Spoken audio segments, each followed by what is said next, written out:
കോൺഗ്രസിനുള്ളിൽ ഏറെ രാഷ്ട്രീയ പ്രശ്നങ്ങൾ ഉടലെടുത്ത ഒരു ജില്ലയാണ് തൃശ്ശൂർ ജില്ല.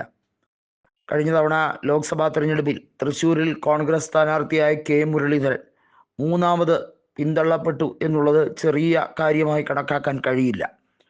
93,000-ഓളം വോട്ടുകൾക്ക് ടി എൻ പ്രതാപൻ 2019 ലോക്സഭാ തെരഞ്ഞെടുപ്പിൽ വിജയിച്ച കോൺഗ്രസിൻ്റെ സിറ്റിംഗ് സീറ്റിലാണ് കെ മുരളീധരൻ ദയനീയമായി പരാജയപ്പെടുന്നത്. ഇപ്പോൾ പുതിയ DCC അധ്യക്ഷനെ തൃശ്ശൂരിൽ നിയോഗിച്ചിരിക്കുകയാണ് കോൺഗ്രസ്.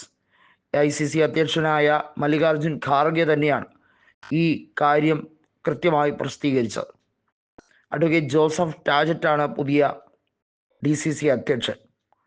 തൃശ്ശൂരിലെ ലോക്സഭാ തെരഞ്ഞെടുപ്പായിരുന്നാലും അവിടുത്തെ നിയോജക മണ്ഡലങ്ങളിലെ വിഷയമായിരുന്നാലും അതീവ ഗൗരവമേറിയ കാര്യം തന്നെയാണെന്നാണ് കെ മുരളീധരൻ അഭിപ്രായപ്പെടുന്നത്.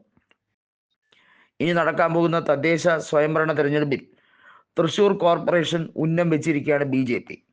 തിരുവനന്തപുരവും തൃശ്ശൂരുമാണ് BJPയുടെ മനസ്സിലെ ഏറ്റവും പ്രാധാന്യമുള്ള സ്ഥലം. ഈ രണ്ട് മേഖലയിലും അതാത് ലോക്സഭാ തെരഞ്ഞെടുപ്പുകളിലെ കാര്യം നോക്കിയാൽ കാര്യമായിട്ടുള്ള വോട്ട് വർധനവ് ഉണ്ടായിട്ടുണ്ട്. BJP ആദ്യമായി ലോക്സഭാ തെരഞ്ഞെടുപ്പിൽ ഒരു അക്കൗണ്ട് തൃശ്ശൂർ ലോക്സഭയിലൂടെ തുറന്നിരിക്കുകയാണ്.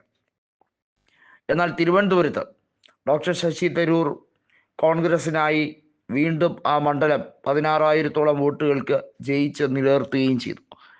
എന്നാൽ പോലും 3,42,000-ലധികം വോട്ടുകൾ നേടി രാജീവ് ചന്ദ്രശേഖർ തിരുവനന്തപുരത്ത് BJPക്കായി രണ്ടാമത് എത്തിയെന്നുള്ളത് ചെറിയ കാര്യമായി കണക്കാക്കാൻ കഴിയുകയുമില്ല. ഇവിടെയാണ് തദ്ദേശ സ്വയംഭരണ തെരഞ്ഞെടുപ്പ് ഉൾപ്പെടെയുള്ള കാര്യങ്ങളിൽ ലക്ഷ്യമിട്ടുകൊണ്ട് അതിനുശേഷമുള്ള നിയമസഭാ തെരഞ്ഞെടുപ്പിലും മുന്നോട്ട് പോകണമെങ്കിൽ കോൺഗ്രസിന് കെട്ടുറപ്പോടുകൂടി പ്രവർത്തിക്കേണ്ടതിൻ്റെ അനിവാര്യത എത്രത്തോളം എന്ന് വരച്ചു കാട്ടുന്ന രീതിയിലേക്ക് കാര്യങ്ങൾ എത്തുന്നത്. VM സുധീരൻ അടക്കമുള്ളവർ തൃശ്ശൂരിൽ മത്സരരംഗത്തുണ്ടാകേണ്ടതിൻ്റെ അനിവാര്യത ICC കൃത്യമായി സൂചിപ്പിച്ചിരിക്കുകയാണ്. VM സുധീരൻ മണലൂരിൽ മത്സരിക്കുകയാണെങ്കിൽ തീർച്ചയായും തൃശ്ശൂരിലെ കോൺഗ്രസ് പ്രവർത്തകർക്ക് അതുണ്ടാക്കുന്ന മൈലേജ് ചെറുതായിരിക്കില്ല എന്ന ഒരു ഖ്യാതി അവിടെയുണ്ട്. 4 തവണ VM സുധീരൻ തുടർച്ചയായി ജയിച്ച നിയോജക മണ്ഡലമാണ് മണലൂർ. ഇപ്പോൾ അത് CPIMൻ്റെ കയ്യിലാണ്. തൃശ്ശൂരിൽ CPIMൽ നിന്നും പല സീറ്റുകളും പിടിച്ചെടുക്കേണ്ടതായുണ്ട്. CPIയുടെ ആധിപത്യമുള്ള തൃശ്ശൂരിലും ഒല്ലൂരിലുമൊക്കെ വലിയ രീതിയിൽ കോൺഗ്രസിന് വിചാരിച്ചാൽ പിടിച്ചെടുക്കാവുന്നതേ ഉള്ളൂ. കഴിഞ്ഞ നിയമസഭാ തെരഞ്ഞെടുപ്പിൽ തൃശ്ശൂർ നിയമസഭാ മണ്ഡലത്തിൽ അവിടെ ബാലചന്ദ്രൻ വിജയിച്ചെങ്കിൽ പോലും പത്മജ വേണുഗോപാലിനെ വെറും 1,200 വോട്ടുകൾക്കാണ് പരാജയപ്പെടുത്തിയത്. തൃശ്ശൂരിൽ നിരവധി തവണ തേറമ്പിൽ രാമകൃഷ്ണൻ വിജയിച്ച് MLA ആയ വ്യക്തിയാണ്. അവിടെയാണ് പത്മജയെ പോലൊരാളെ, അതും ജനപ്രതിയില്ലാത്ത പ്രവർത്തകർക്കിടയിൽ നിന്ന് പരിചയസമ്പന്നത നേടാത്ത, ഒരു രീതിയിലും പാർട്ടി പ്രവർത്തനങ്ങൾക്ക് വേണ്ടി സഞ്ചരിക്കാതെ കരുണാകരൻ്റെ മകളാണ് എന്ന് മാത്രം മേനി നടിച്ച് നടക്കുന്ന പത്മജ തീർച്ചയായും പാർട്ടിക്ക് വേണ്ടി എവിടെ നിന്നാലും തോൽക്കും എന്നുള്ളത് യാഥാർത്ഥ്യമാണ്. എന്നിട്ടാണ് പാർട്ടിയെ തെറിപറഞ്ഞ് BJPയിലേക്ക് പോയത്.